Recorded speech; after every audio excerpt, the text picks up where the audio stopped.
beginnings on the cusp. Not too old to adjust. Old dog, new tricks. Remember, I was just a pup. Something dirty in my cup. Clean soul, good.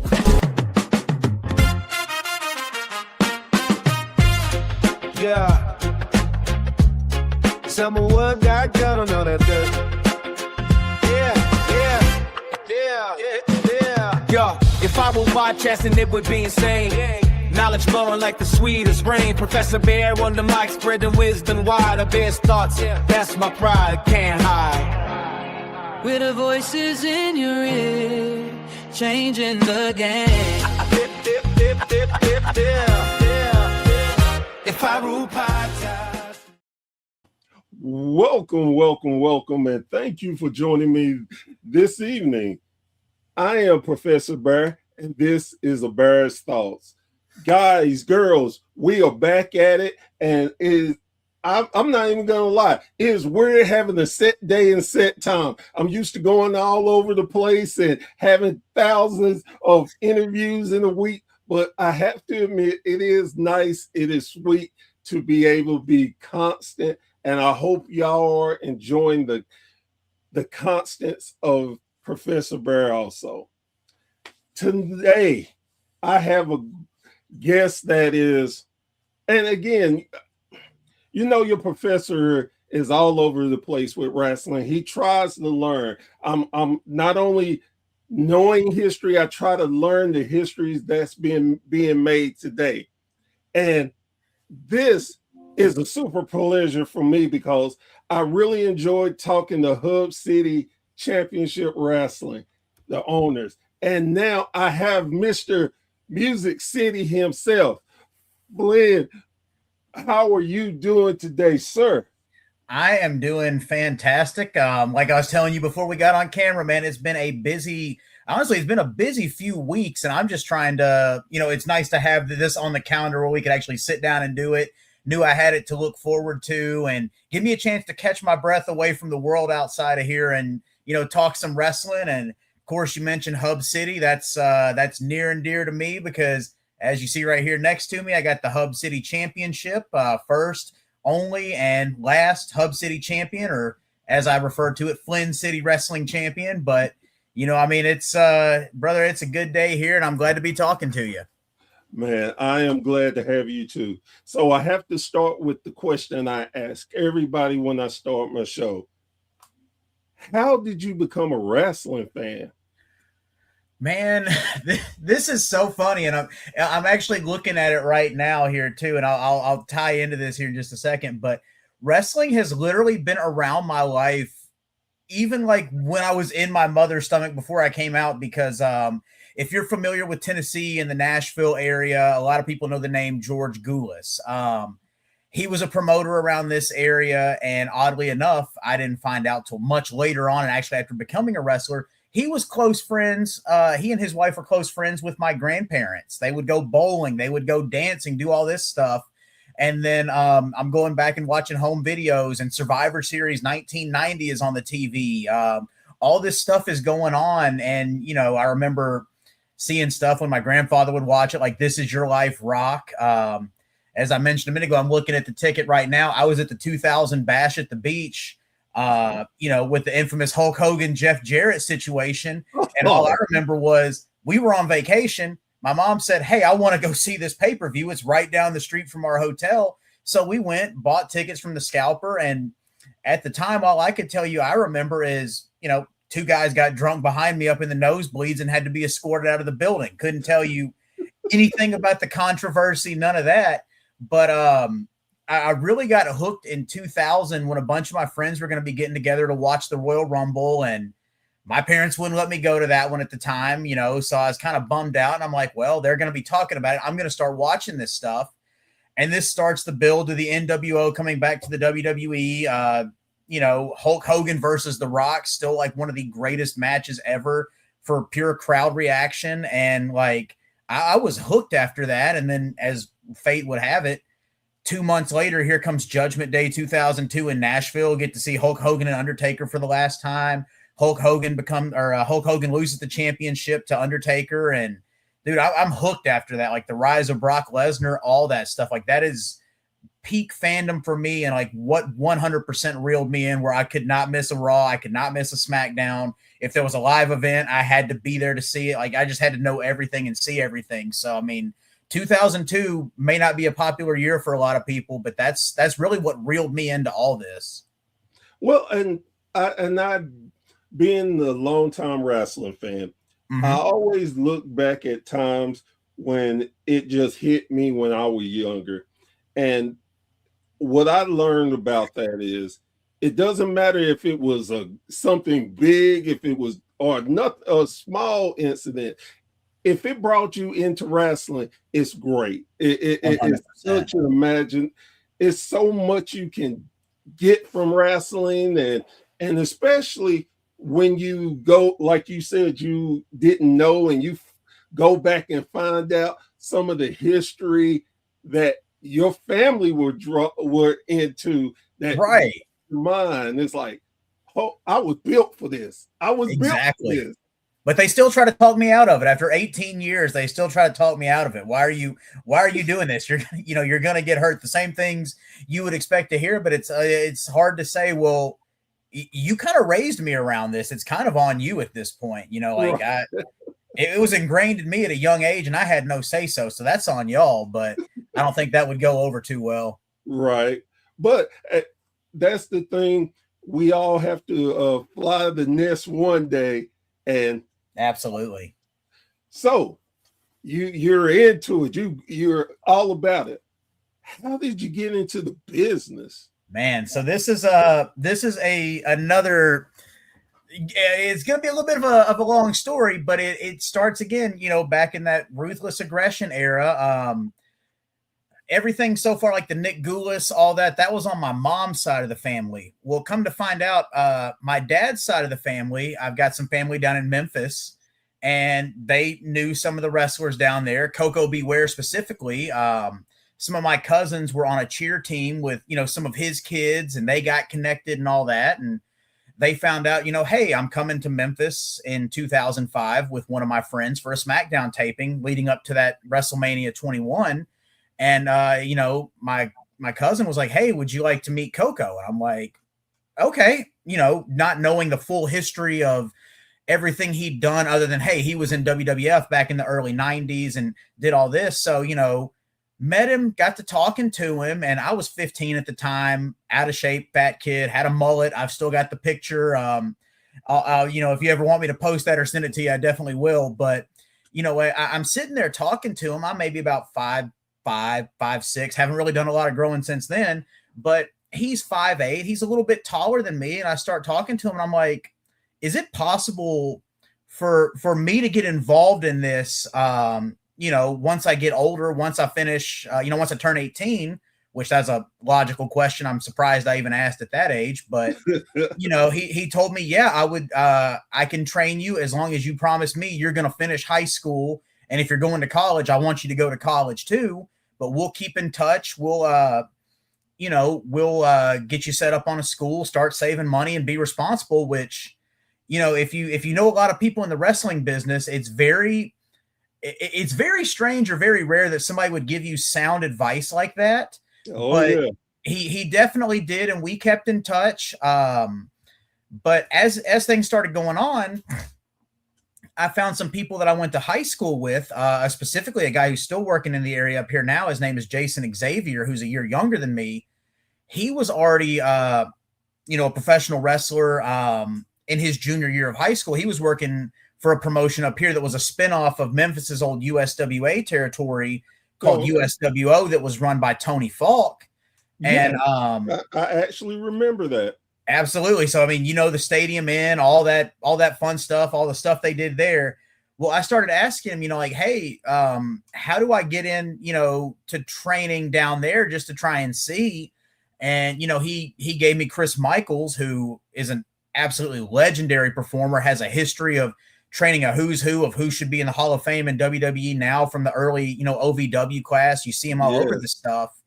And Chris was the trainer for Tony at the time. Well, I reached out to Coco and told him, hey, I'm not sure if because I found out they crossed paths, but said, hey, I'm not sure if you remember Tony Falk from Memphis, but he has a training school up here that's 15 minutes from my house. I'm about to go to college, but he runs it on the weekends. I just graduated high school. Would you be okay if I started training here and then, eventually started training with you once you have a set place in Memphis that we could train? And he gave me his blessing to do so. And it was kind of a blessing that it happened because unfortunately the training part on Coco's end fell through where the school didn't happen. But I got connected with Tony. I went to my first, independent wrestling show 3 weeks after I turned 18 and, saw guys my size doing it that didn't look like these incredible Hulk CGI, like muscled up freaks you see on TV or you saw on TV at the time. And I'm like, okay, so, there's a possibility that I could do this. Well, as I'm getting ready to do it, Chris and Tony separate for a little bit, which is very common in the Nashville area still to this day. But Tony and his son LT, who I still see every weekend just about, continued to run the training school, and that's where I got in July of 2018. Or not 2018, 2007, when I was 18. And I met some of my best friends that day that I still talk to this day. Coincidentally, from Milwaukee, that two giant men, like 6'5", one was near 400 pounds, could do a picture perfect moonsault. The other's 300 pounds, was like a giant boulder. But, you meet them the same day and it's just like, how does this happen?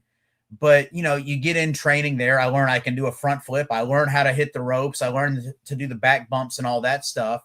But I mean, it's one of those things, you hear people say, when you get in, it either makes you or breaks you, and people were dropping out left and right that didn't come back. But I mean, literally, I was hooked even for the things I couldn't do. Like, I didn't know I could do a flip bump. I didn't know I could do any of that stuff, but they helped me do it. And I even missed my first move-in day of college to stay and, train, and because they were going to do a seminar with Kid Cash that day, and he was one of my favorites. And I actually ended up going on to train with him a little bit more, but I missed that and moved in the next day and then just kept going back to Nashville every weekend from Chattanooga to continue training. And they brought in Tracy Smothers to train us. And it just opened up the doors to a lot of different things before I finally had my first match near Thanksgiving of that year, and didn't exactly, almost got a concussion in that match. Just nobody's fault, but just pure coincidence.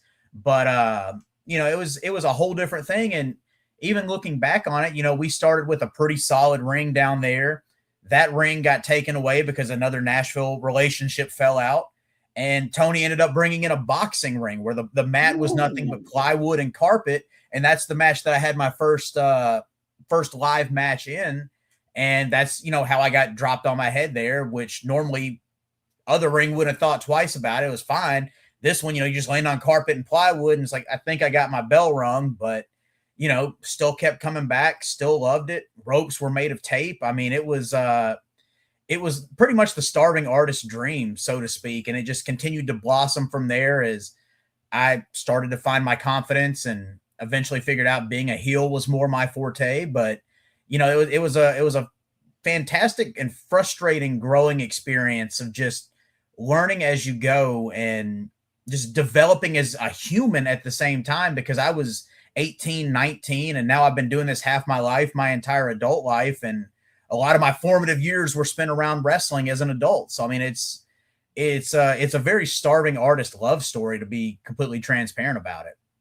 Well, and honestly, I think that is what most real wrestlers dream of. If you just to get that niche, your foot in anywhere, you would take those risks and chances because you're a fan. And I always like to say, with true wrestling fans, you don't need the world. You just give us the little morsel, and we would take it and learn how to plant it and grow and do what we can to become our tree in the wrestling force, to say. Absolutely. And especially it was a weird time too. And I don't fault anybody on this. I kind of sometimes I'll fault myself for not maybe standing up for myself a little bit more, but that was still along the time where there was more, I don't know if gatekeeping is the right word, or more guarding of the business. And in some ways it should be done because it keeps people that, shouldn't be here from getting hurt, or people trying to BS their way in that say they're trained, but they're really not. It does serve a purpose. But, like when you're told, it's not appropriate to take a picture with somebody that you may have been a fan of, or, like you can't express your fandom like you can now in the locker room.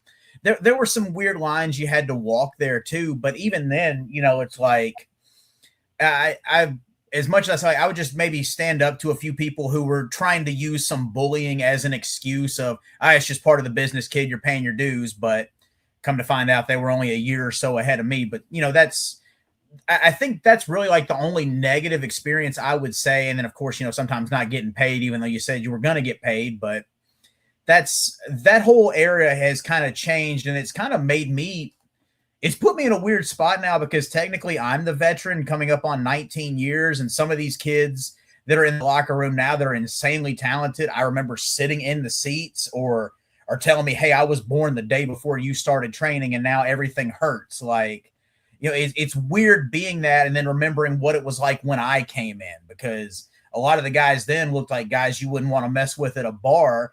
And here I am. I still consider myself a kid, mentally. Like, I'm 36, but I don't feel like I should be considered, like the old guy in the locker room. I take that as a badge of honor, and I still want to help people.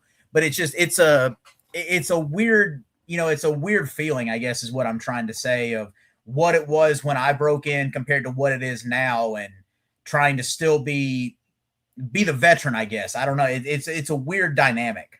I think I understand just fine, because I think even with me not being a wrestler, just being a podcaster and getting to talk to wrestlers and meet them, is certain things that I know I wouldn't do, no matter what, because from what I've seen and how I respect the business, it's just certain things I don't do unless they invite me and tell me. Like, as much as I've gone to different shows and got to talk to many of wrestlers, I've never been in the locker room.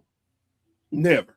And I don't want to go, because I feel like that is not an insult, but I hadn't earned that honor. Right. And that's a great way to look at it too. And then, in a way too, it kind of pulls back the curtain, and I don't want to say, it may confirm things that you think, or may kind of like take away from the magic a little bit even, but I completely understand that.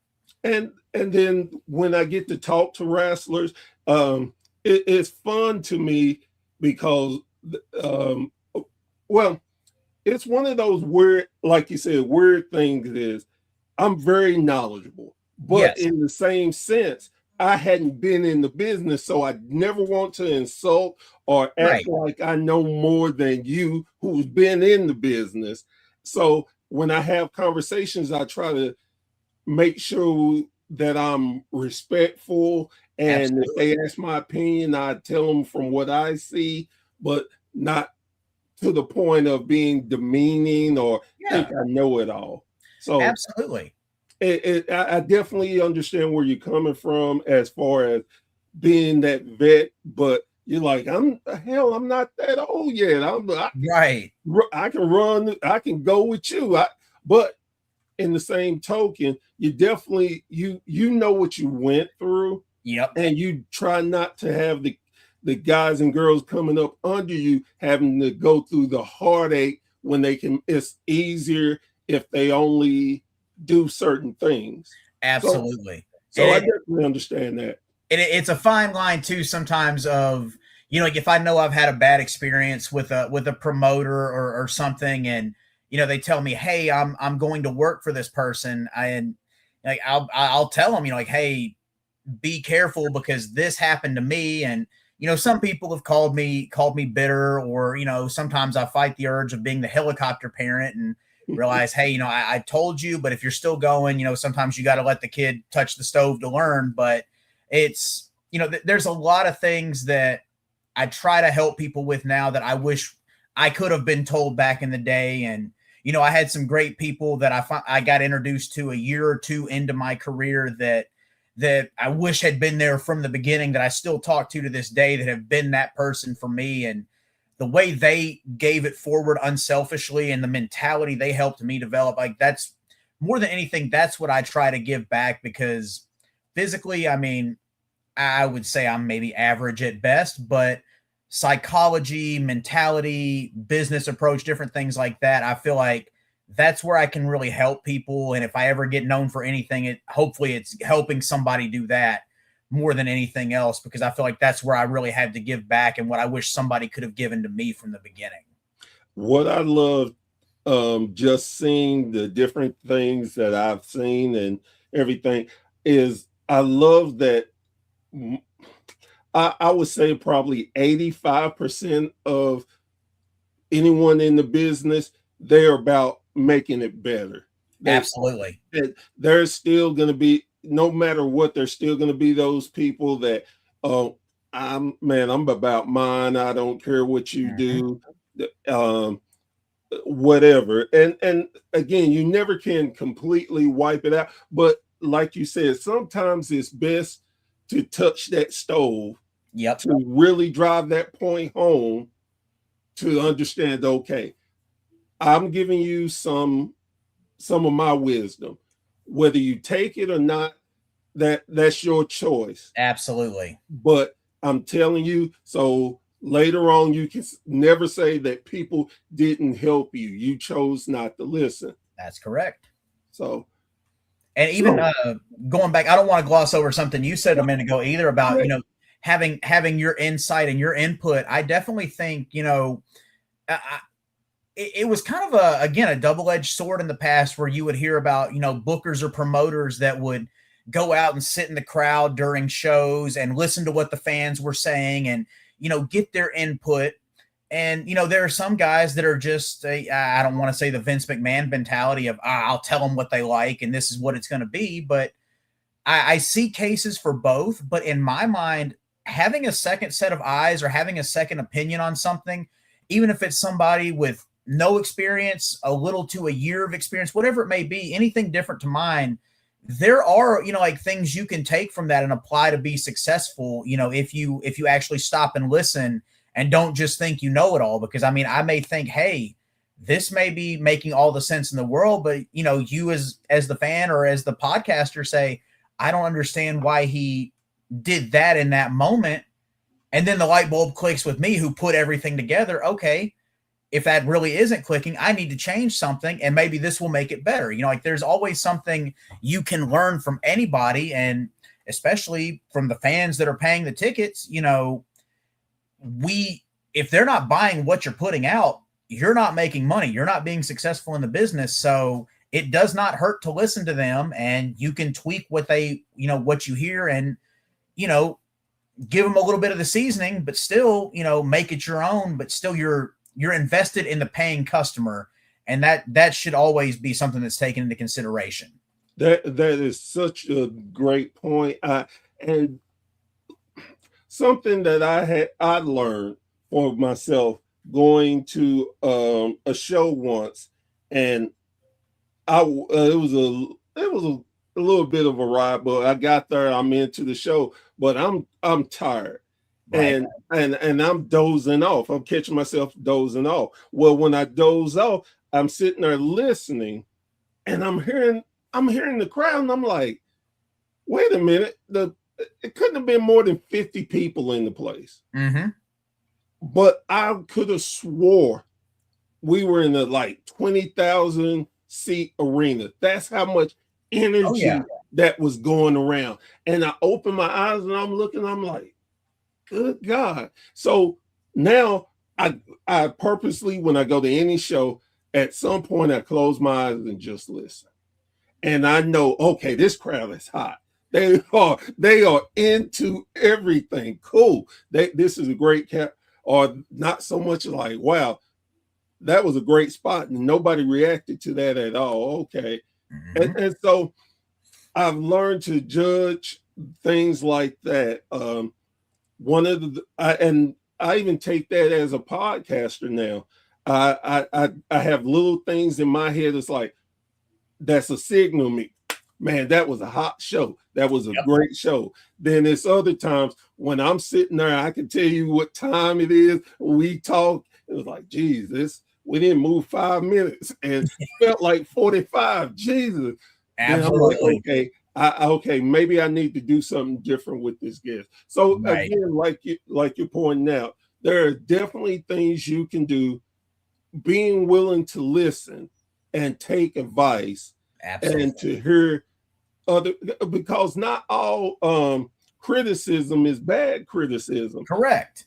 Criticism is there to help you grow and to learn and to get better. So absolutely. And you kind of, adding on to that, you learn who to take it from and who to, even though like sometimes, I mean, you don't want to be disrespectful, but who to kind of speak with, let it go in one ear and out the other, because you figure out like, hey, they haven't done, like, I've done more than this person, but they're talking to me like I haven't, or they don't know, but you're being respectful. You know, there are some people that are just trying to sabotage you. Unfortunately, that's the way of the world, but you learn who to take it from. Exactly. And that's a great point. Like you said, there's people they're jealous of your success and they're trying to bring you down to their level. Absolutely. So it's like in life, there's a balance. You'll find that balance if you're willing to take and listen. 100%. So with that being said, 19 years in the business, what in your eyes has been the biggest accomplishment that you have done in this business that you feel like if someone looks at your name, it immediately comes to them? See, this is the thing. It's like the Mount Rushmore question. There's so many different things that I could name. I mean, like, literally, I'm proud of being the first Hub City Wrestling champion. I'm proud of the work that I did with WWE in 2022, with SummerSlam, being on Raw with with JBL and now Bishop Dyer. I'm proud of the 2 opportunities I had for the NWA World Junior Championship in 2012 and 2013. But I mean, I think overall is just, I would say I'm most proud of the consistency. And even though it's been a detriment sometimes outside of here, or, not giving myself the time I need to recover, or just sometimes being selfish and putting wrestling first, the consistency that I think put forward with this to continue doing it for so long, because July will be 19 years since I started training. November will be 19 years since my first match.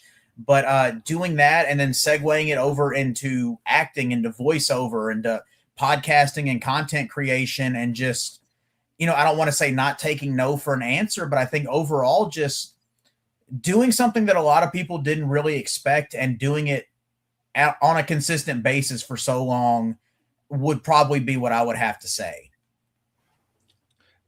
With that being said, would you, and I think this is a question for everybody in life, but if God gave you the ability to go and change anything, would you change anything, or would you leave it the way it is? Man, I could say I would go back and maybe not leave some family anniversaries or birthdays early or something like that. Maybe give myself a heads up in one of the matches I had where I got a, giant scar across my leg or something like that. But it's really hard to say, because if I change any of that, I don't know what the butterfly effect would be. So, I mean, I think more than anything, I would probably just go back and, like I mentioned earlier, maybe stand up to a few people that I probably should have, that were using the paying your dues excuse to be a bully. But, really, I think that would be what it would be, is just going back and maybe being a bigger advocate for myself more than anything else. Do you, and I know the answer to the question, but I still want to ask it. Sure. Are you proud of the man that you are today with your consistency, learning what you've learned, being able to be granted the different opportunities you've had? Are you proud of the man you are today? I'm I'm my own worst critic. I would say I'm proud of the consistency here, but again, there are times where I've I guess I've played the suffering artist role, and maybe my family has had to pay the price for that a little bit. I'm proud of the consistency there, the work ethic. I'm not proud of how I would dive so deep into my passions here to escape the real world when things were falling apart. Like with losing our dogs a few years ago, that was a rough patch. And instead of, like just being open and honest about my emotions and everything, being there for my family to support them, but not expressing mine and just kind of shutting off and diving deeper into this, I'm not proud of that. But overall, I'm proud of the consistency and the work ethic and the determination that I've overcome things I was told I would never do and gone on and done them. I'm proud of that. I'm just not proud of how I kind of prioritized it in the grand scheme of things next to actually addressing or coping with stresses and family and different things outside of it, if that makes sense. Yes, it does. And I'm a big opponent of different things and seeing things differently. I had a chance to talk to Harley Race's son and his widow. Oh, nice. And one of the things that I got to be able to express to them was a thank you to them, because I know they sacrificed as much as Harley did. Absolutely. That he didn't get to do things with his father that normal kids did. Right. His widow didn't get to spend the time that she wanted with her husband. And and a lot of times I feel like us as fans, we never think about that. We always think about, oh, this wrestler, this, and this. And it's like, man, I wanted to, and I did tell them how much we appreciate their sacrifices and thank them for letting him do what he did. And again, the wrestling business is definitely hard. It's definitely hard on the families. And I'm one of the first people that understands that and try to be very mindful of that. Right. Again, there's sections you can put things in. I'm a big opponent of family. If I know I'm talking or want to see a wrestler, if I know he's with his family, I leave him be. No, you need that time. You don't get a lot of time. I appreciate everything you're doing. I would love to tell you, but I know that time is precious to you. Mm-hmm. And I get to that wrestlers like, well, the fans feed us. Yes, that's true. Right. But there are some things that even as much and deep as we are as fans, you never put a fan over your family.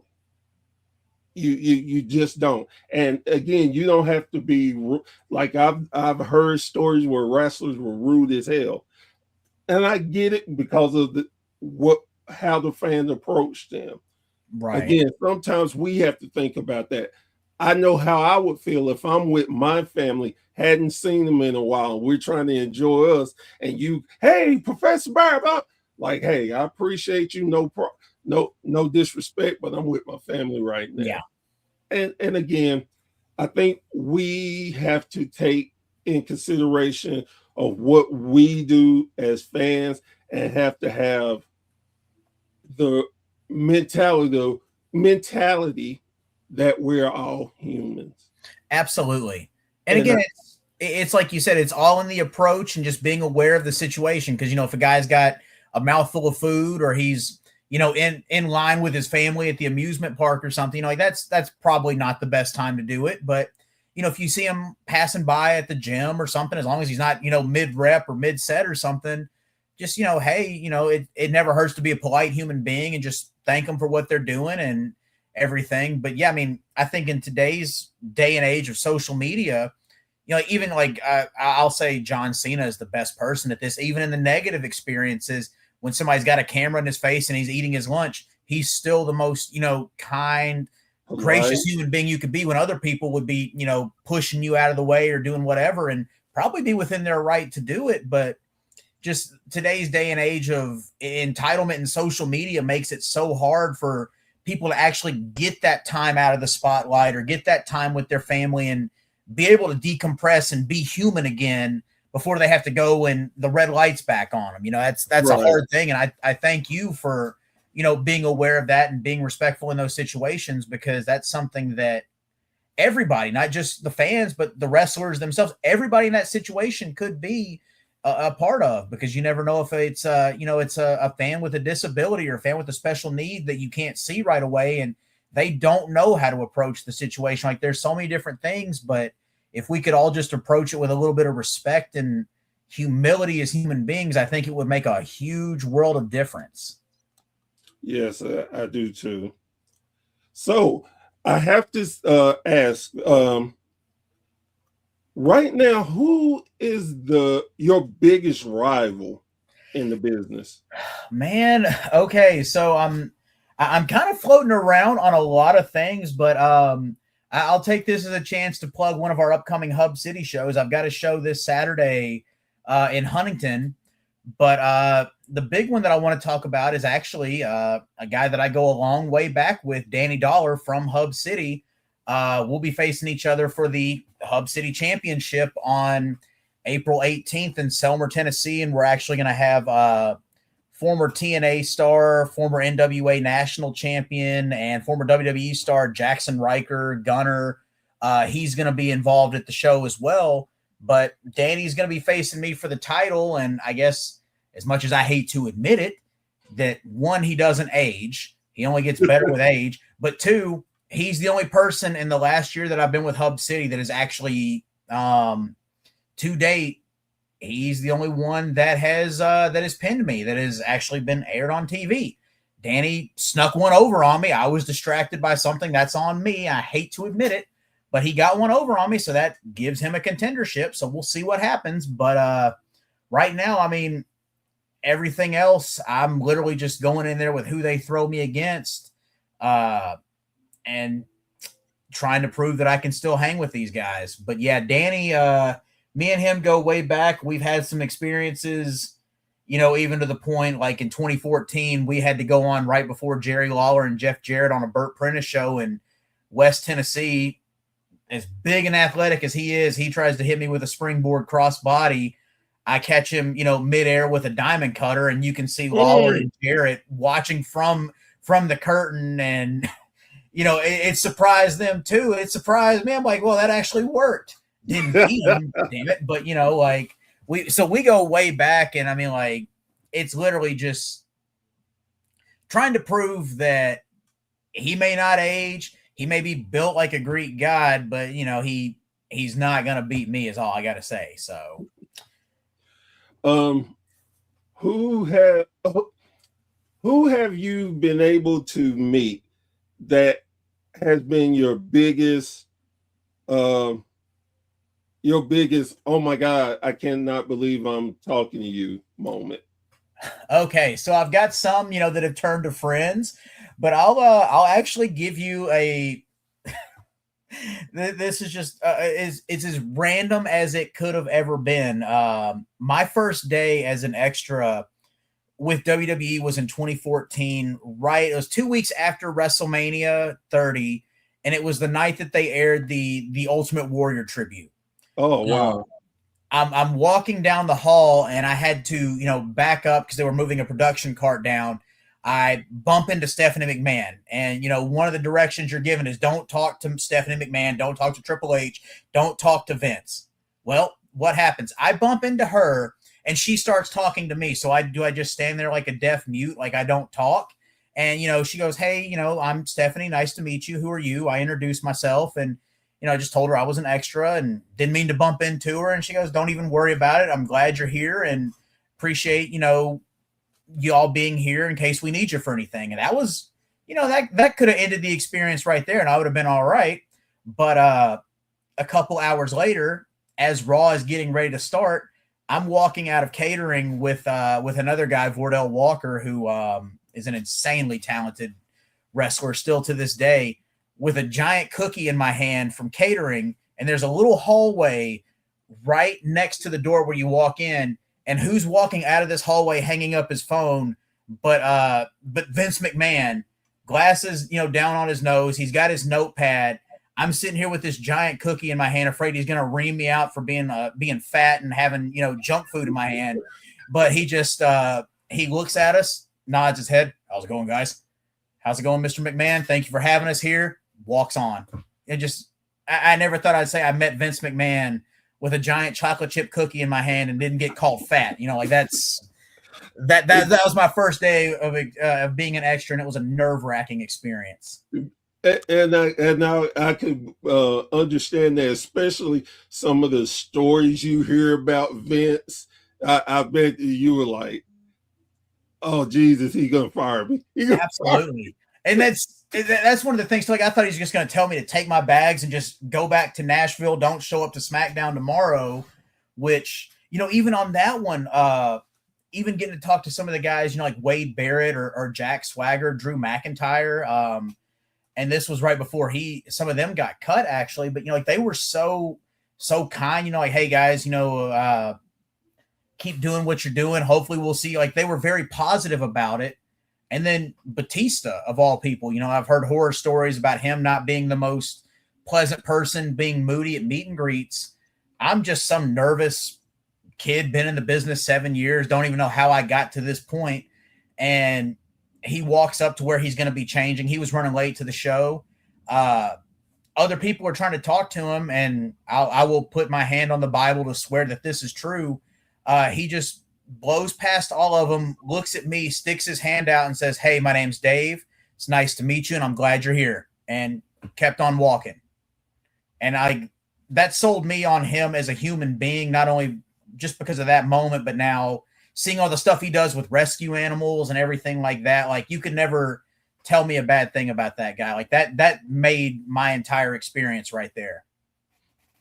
And it's funny that you are saying that, because I've had the chance to meet so many different wrestlers, Mm-hmm. and of course you hear stories and this, that, and the other. One particular wrestler that I heard horror stories about was Ahmed Johnson. I've heard him too. And it's like they talked about him so bad. I got to meet him. He did some things for me that he didn't have to do. Yeah. And to this, like you, to this day, they can say whatever they want about Ahmed. Ahmed is okay with me. Right. I know what my experience was. That's all that matters. You're not going to talk about him in front of me. Right. I'm not telling you didn't have that experience. Well, I'm telling you, keep that to yourself or go tell somebody else. Right. Ahmed is okay with me. I know what he did for me, and he sure in the world didn't have to. So, Ahmed, if you're hearing this, man, I always appreciate you and thank you for looking out for me. I appreciate it. And I've got a list of guys you can hit the Pearl River plunge on. So,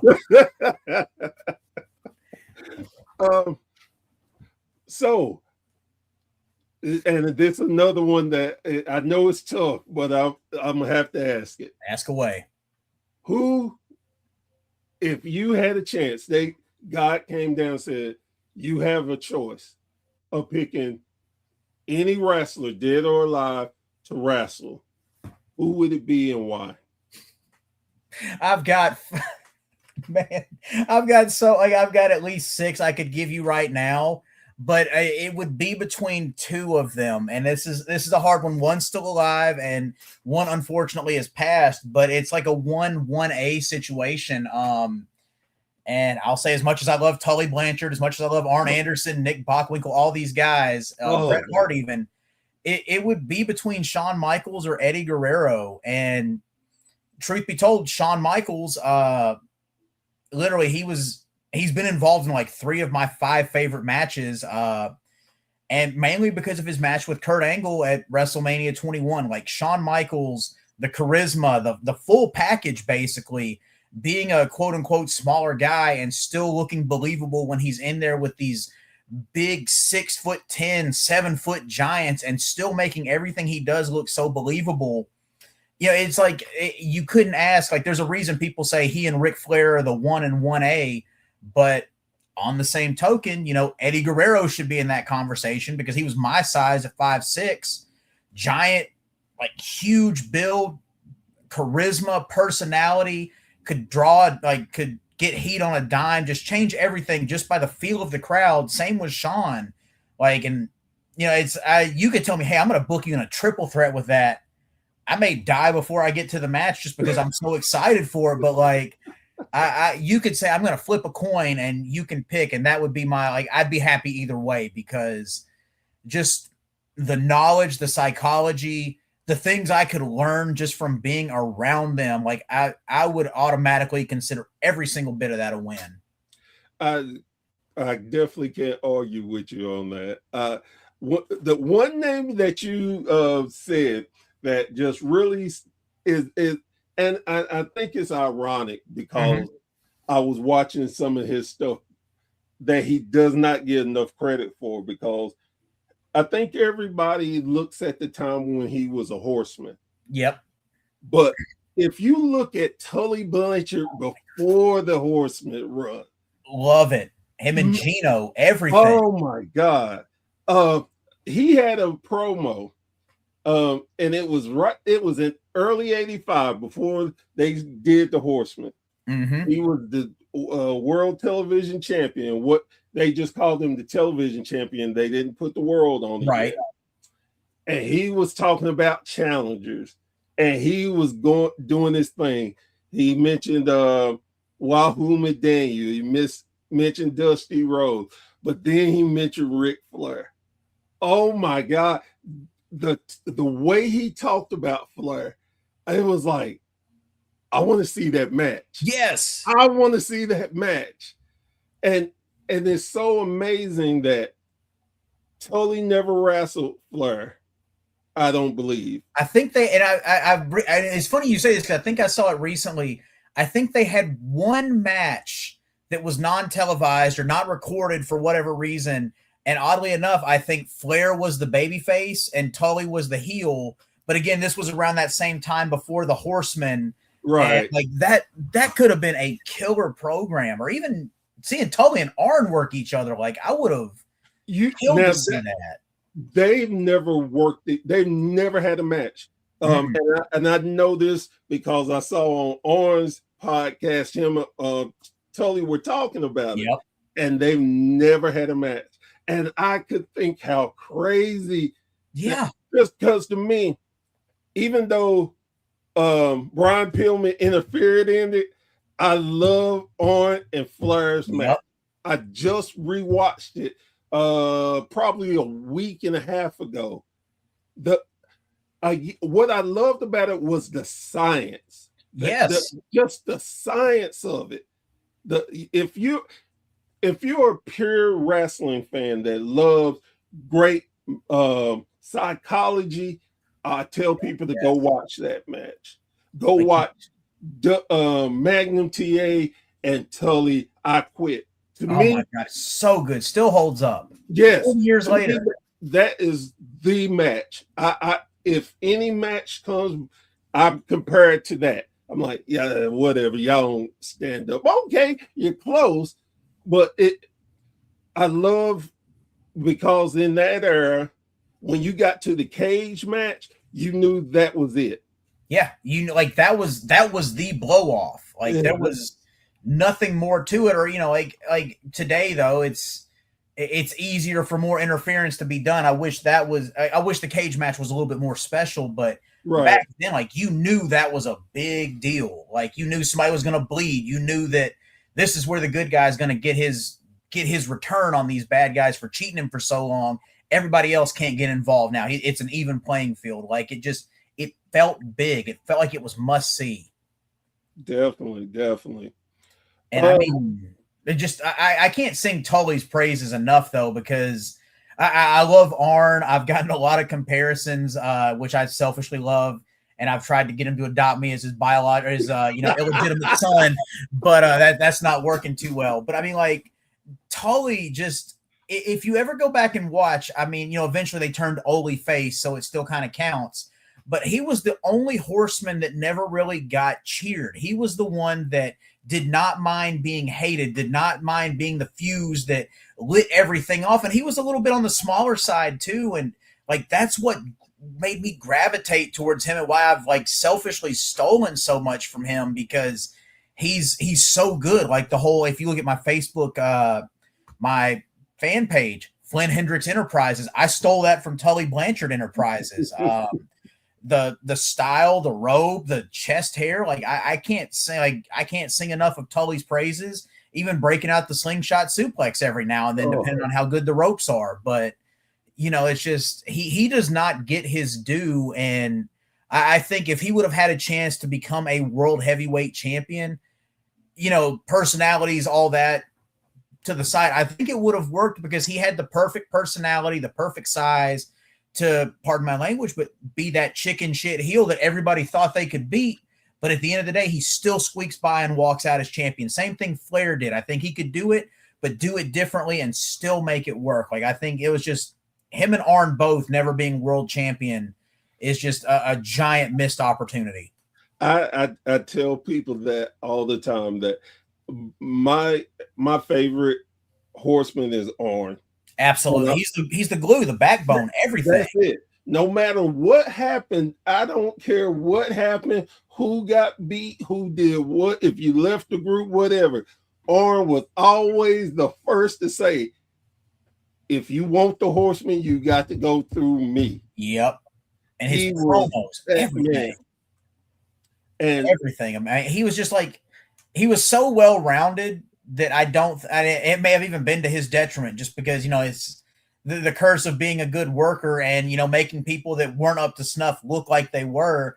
But I mean, like, he could talk, he could go, he looked like he could hurt somebody. Like, he was the epitome of a professional wrestler in that time. And I think it would still hold up today. I think, and I know I'm having you jump to subject, but I think that is what is missing from groups today. Yes. You don't have enough people who really make you feel like they're truly a part of that group. They bleed that group. That right. As long as the group is good, they don't care.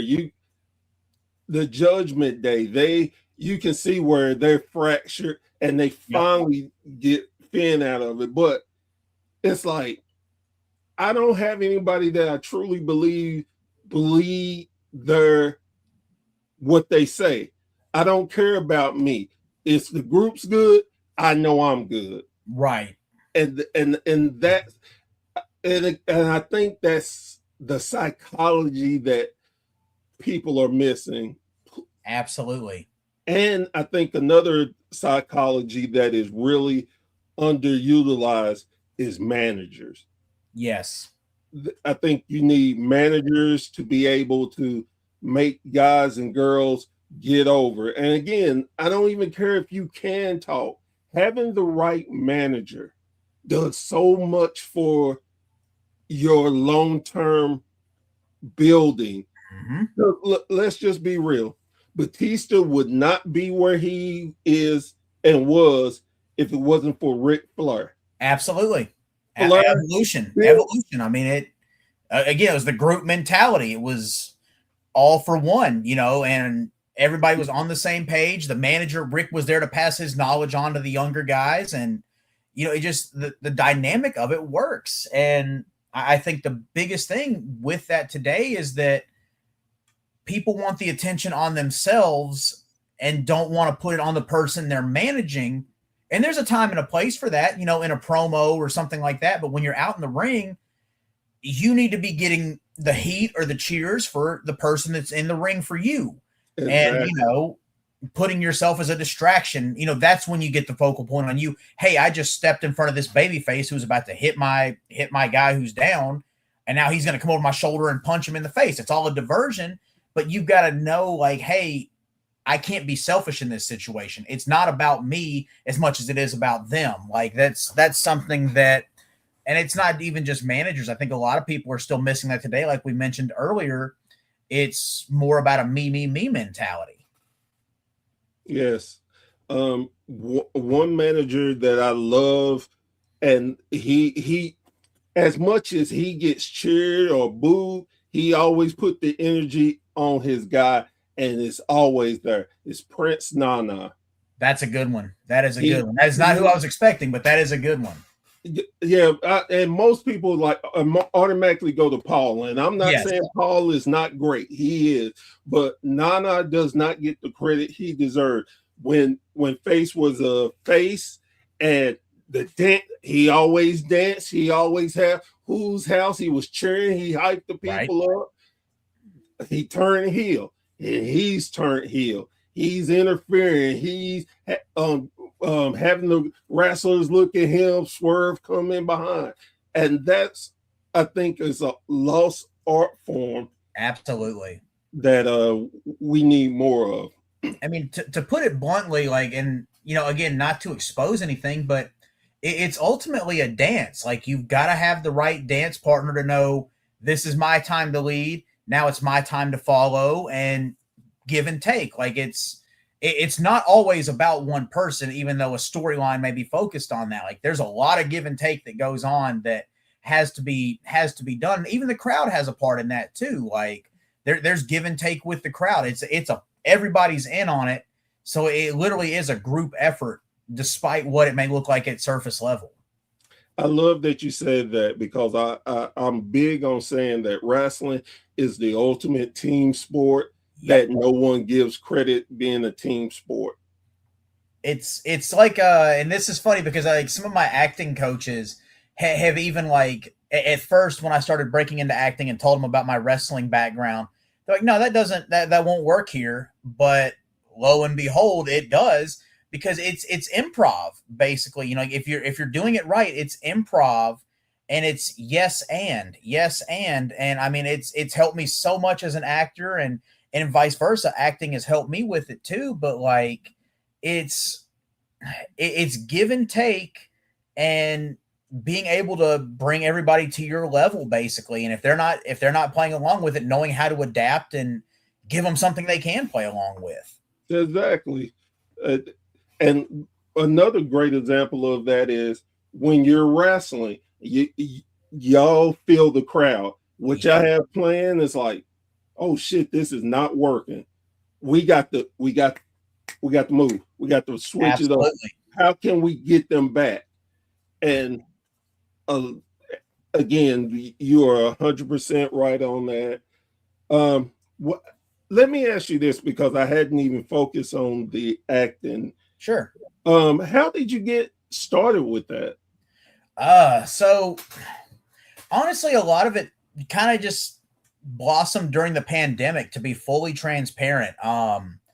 Which during that time, obviously the world was shut down, but acting became something where you didn't have to be in the major hubs of like a Los Angeles or a New York or even Chicago, or for some of the voiceover stuff that it's gone back to now down in Dallas. I found out about a year before that one of my neighbors actually does like a lot of commercial voiceover and different things like that, and had some friends that were working at the time. It was called Funimation. Now it's, Crunchyroll down in Texas. Does a lot of anime like Dragon Ball, One Piece, different things like that. And they got me connected with a guy named Steve Bloom, who is doing monthly webinars for voice actors and how to get involved. He brings in guests and different things like that. And I started doing those and got connected with some different coaches. And, a lot of them, it was still that fan moment, because it was people like a Charlie Adler or a Chuck Huber, who, did a lot of stuff on Dragon Ball, D. Bradley Baker, who like every single clone in the Clone Wars animated stuff from Star Wars, like all these people that did these shows and cartoons that I grew up on. And now I'm getting to like sit and ask them questions. I'm getting to do reads with them. I'm making them laugh with the choices I made. And it kind of blossomed into that. I had a voiceover studio at home. Now I kind of just put it up as needed because so much stuff has gone back to you've got to be in Los Angeles or you got to do in Texas now, and which is frustrating because I literally built it to the specifications they required, and now it's like it doesn't even matter, even if you have an agent out there, and it is what it is. But I got into that as a way to kind of further pursue like the wrestling addiction because wrestling wasn't happening as much on the local level, and if it was, it may not have been on the safest measures where I couldn't feel comfortable going out and not bringing it home and getting my family sick or something like that, because I was already doing work that was deemed essential. So I was having to run that risk and do that. So I was just looking for an outlet, but I got to do that. I ended up getting an agent for voiceover, got on some talent rosters, was on Funimations for a little bit before it went back to Texas only. And then when things started opening back up again, I became a scare actor for a haunted house in Nashville called Nashville Nightmare. I was one of their lead actors outside, and that transitioned to me getting back into wrestling when it was safer to do so again, joining a company called the Murder Mystery Company that does improv dinner theaters where you could basically book a show every night of the week. Sometimes I would have to do 2 on certain days, but you're playing a multitude of different characters and it's a lot of improv back and forth, and did that. Eventually got some offers to do some background work for some Amazon stuff with Nicole Kidman, and even got an offer to do it was a holiday movie called Jingle Smells. It didn't really get the best reviews. It came out in 23. I didn't really know much about it other than they needed wrestlers for a fight scene with James Storm. And it ended up being me and 2 other guys whose names are slipping me right now, but it was pretty cool because James and I guess technically had the most experience, and we got to connect and coordinate the fight scenes and all that. And actually had a pretty cool take where if you're familiar with the Van Terminator that Rob Van Dam would do, where he kicked the chair in somebody's face. Right. We had a scene where he was sitting in a library reading, and us 3 guys come in to jump him. And I just made the suggestion of, why don't you throw the book and just, Van terminated into me. And that was a hell of a take that almost broke my nose, but it made the cut. But, getting to do things like that and just kind of, feeding the itch while still wrestling. But, I'll say, like, as much as I love it, nothing really compares to the wrestling because in most cases it's one or done, one and done, one take. But in the acting stuff, you've got to go back and reset. You've got to go back and reset, or, hey, we need to get it from this angle now, or, hey, this person messed up. And it's 2 separate animals, but at the same time, very rewarding. But I think ultimately what I did was I started pursuing that to fill that itch, and also to try and make myself more valuable as a wrestler. If anybody wanted to pick me up or bring me in, like, hey, I can bring more to the table than just this, so I can help get eyes on your product this way, or hoping that WWE might want me a little bit more and make myself a little bit more desirable, but it's been a fun experience, but I think wrestling was still ultimately the impetus of why I even branched out into any of that. With that being said, do you understand why a lot of wrestlers go from wrestling to acting? Absolutely. I mean, it's a lot less physicality on the body. I mean, yeah, you might have some long days on set, but I mean, the physical toll is a lot less unless you're doing your own stunts. But I mean, a lot of wrestlers could be good actors with the proper, like training, and not just assuming they know it all because, hey, I've got personality and the crowd reacts to me. That's a part of it. But, can you take direction and all that? And obviously The Rock has done well. John Cena's done well. Andre the Giant did well back in the day. But I mean, going back to this guy, if you want to ask for the best full-rounded, well-rounded actor, it's Batista, hands down. Like, the guy walked away from wrestling and just went broke, dedicated himself to the craft, and became one of the best actors I've seen, from a versatile range of emotional characters to funny characters, everything in between. Like, he's done it, and like, he's the perfect example of making a success out of it. one of the things that I think that a lot of people don't recognize, like you said, there were Andre the Giant, and they had Roddy Piper was. Yes, I'm ashamed I left that one out. Well, look at it this way too. A lot of people didn't realize Terry Funk. Oh my God, Roadhouse, The Ringer, like all this stuff he's done. Like I could give you a laundry list.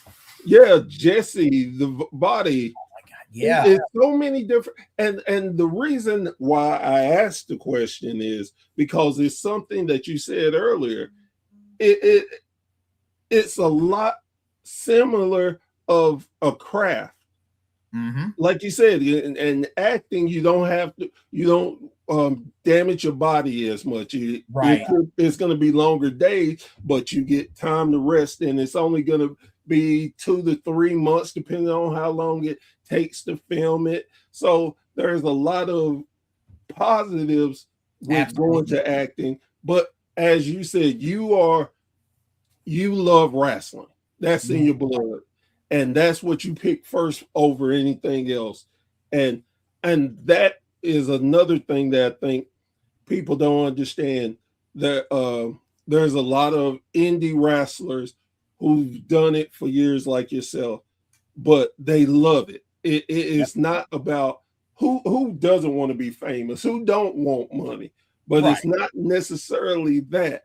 It's about getting to compete in the sport that you love. You're doing what you love. Absolutely. And I think for me too, another part of it, and this is even, like if I were to make it somehow, some way, it's like for all the times I was told I couldn't do it or it couldn't be done, like I want to be the example for somebody, especially my kids, that if somebody tells you you can't do it, well, hey, I did it. Yes, you can. And, like selfishly, if I ever made it as an actor or made it as a wrestler, if WWE ever signed me and people knew my name, I would be able to breathe the sigh of relief of, okay, I may have just given my kids a better chance down the road to succeed, or they may get looked at now because somebody knows my name, whereas we would have been lost in a lottery, like not trying to cheat anybody, but I may just be setting them up for better successes down the road more than anything else. Right. But, it's all about motivation and just, like I said, I didn't have that person, so to speak. So I would like to do that for somebody else. As I always say, you're leaving the business better than you found it. And absolutely. I love it.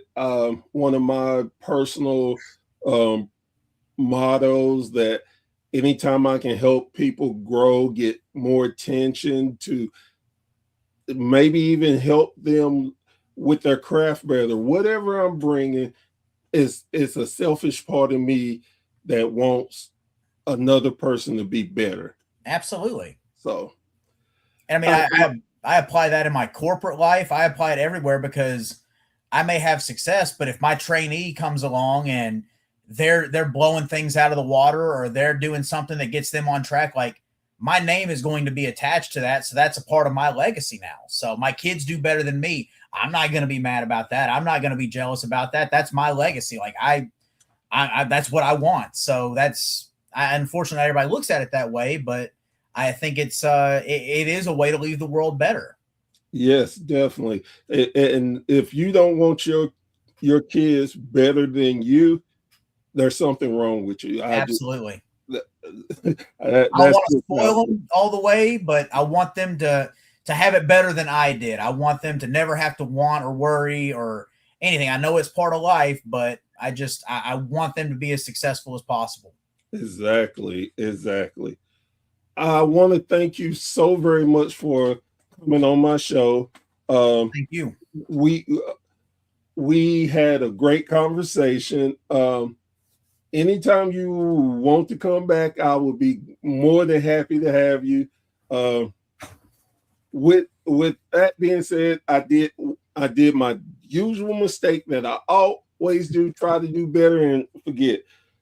Guys, girls, if you know anything about Professor, you know that QR code means something. That QR code is a link to his YouTube page. Please take the time to go check out it. you can see some of his great matches, see what's going on in his world, and subscribe. That it's simple. Just subscribe. Take a second, man. You can get all that great content. I'm just telling you. Absolutely. Check out my acting reels. They're on there too. I mean, like my voiceover reels. You may like the sound of my voice. That's totally your call, but it's on there. I mean, I've got matches, promos, a little bit of everything, and I'm more than happy to keep adding content. I try to update that weekly, so anytime I get new footage, so it's not just sitting there, guys. You'll get new stuff. So I appreciate the plug on that. Oh, no problem, no problem. Go ahead. Before we wrap up, if you don't mind, I've got quite a few shows coming up. If I could throw some plugs out for those, if anybody's in the area. That's exactly what I was about to go to. Oh, great mind. Great mind. So, like I mentioned earlier, guys, Hub City Wrestling this Saturday in Huntington, Tennessee. It's at the Carroll County Civic Center. And then we've got another show on April 18th in Selmer, Tennessee that's going to have Jackson Riker, Gunner, whichever you know him from, WWE or TNA. Me versus Danny Dollar is going to headline for the Hub City Championship. He's going to lose, but what can you do? Got a whole bunch of stuff coming up. And then Hub City again. We got May going to be in Paris, Tennessee. I think we might have another date that hasn't been announced yet. USWO for Tony Falk and CWA got the big 25th anniversary show coming up on March 28th in Murfreesboro, Tennessee. Got some shows around Middle Tennessee in April and March in Lewisburg and Lawrenceburg. We got the return of Dante and Mephisto.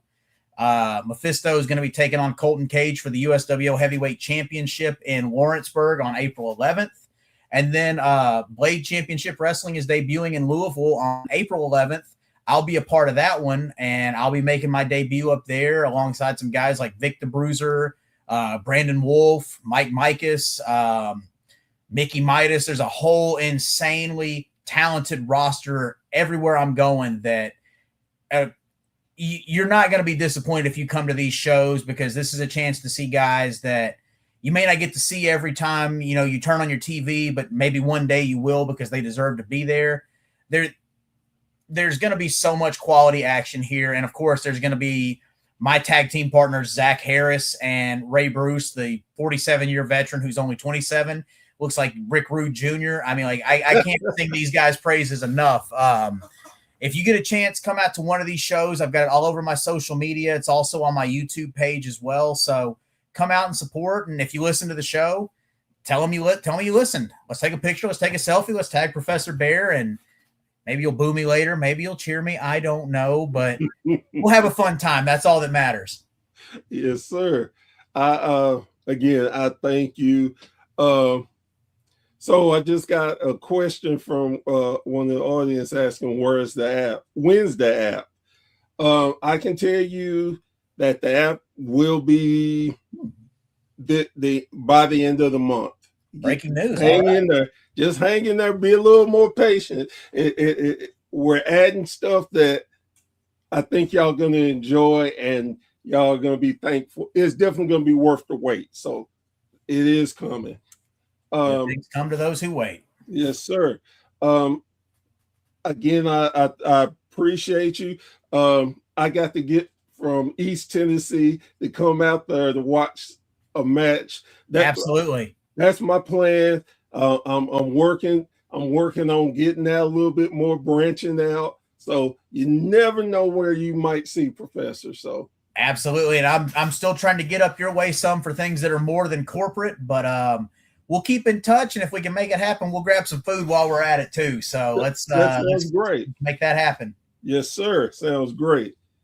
Guys, girls, thank you so much for joining me around the campfire again with another amazing episode.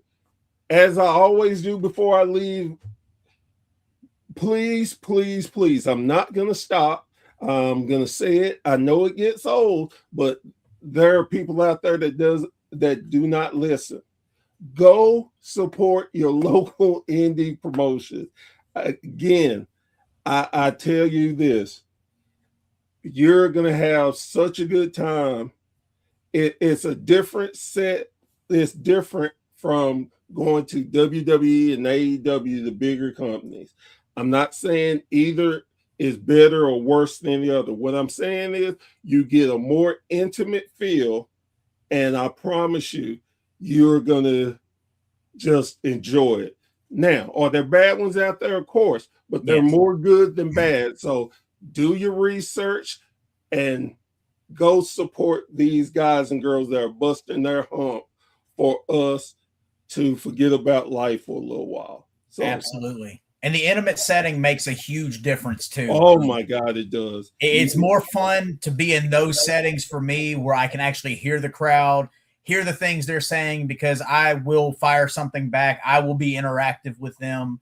So that energy is greatly appreciated, whether you love me or you hate me. It's something that we all yearn for. And if you come, you give it to us, we're going to give it right back. So definitely worth investing in your local indie promotions. And on top of that, I'm going to give you a cherry. The cherry is you go in with money and you can come out with money. Yep. I mean, you can, if you have a family, depending on the size of your family, you can go in and eat and get merch and still come out with a nice chunk of change. I'm telling you, just absolutely. Go. Unless you want to clear out my merch table, that's totally fine too. But yeah, it's literally family friendly is on most posters that you see nowadays. Yes. That's something that is true to form, and you don't have to break the bank to come to one of these shows. Yes. With that being said, I am Professor Bear. This has been a Bear's Thought, and we will catch you around the campfire very, very soon. Y'all have a great, great evening. Thank you.